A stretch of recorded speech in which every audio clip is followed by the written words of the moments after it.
Welcome to BBC Television Centre, where the atmosphere can best be described as tense but very excited. You know, every sport has an iconic venue. If you're a footballer, you want to play at Wembley. If you're a golfer, it's St Andrews. For tennis, Wimbledon. But if exercising the grey matter of your mind is more your sport, yes, for the brainiacs and the bright sparks, this is the only place to be, the Genius Studio. How many geniuses are in our midst tonight? We are about to find out.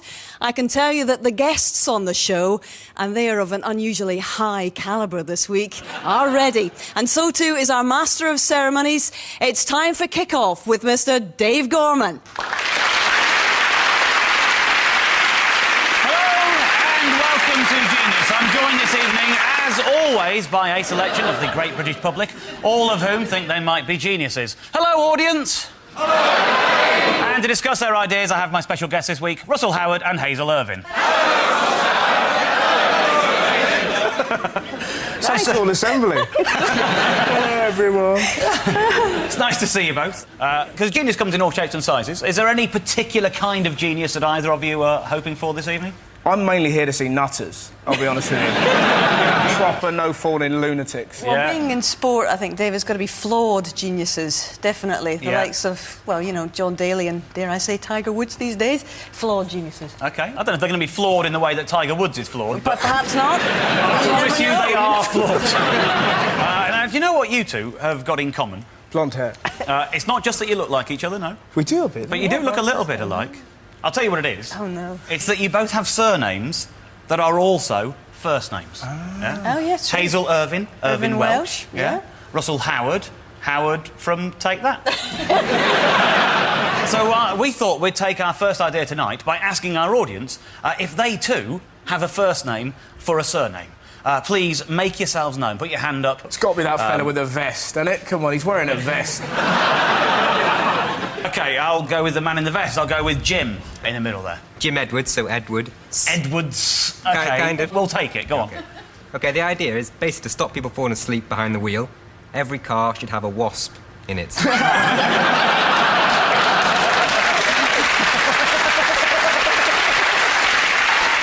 Wonderful. Absolutely brilliant. What a way to start any television show. The only thing I'm thinking is, what if the wasp was annoying you? That would surely cause a crash.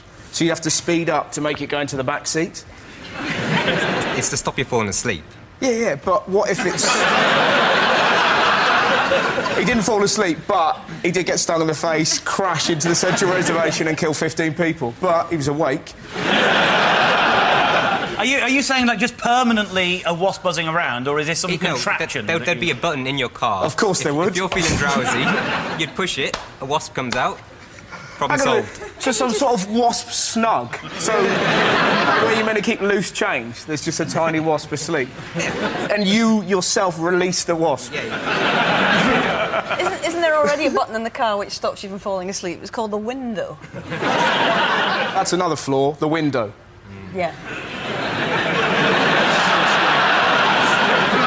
I like it, though. It's a brilliant idea. And even better, it's done by the man who's wearing a vest. Who's just... You look like you're wearing your pyjamas. You've got, wasp in a car, deal with it. And you look like you're just going to leave.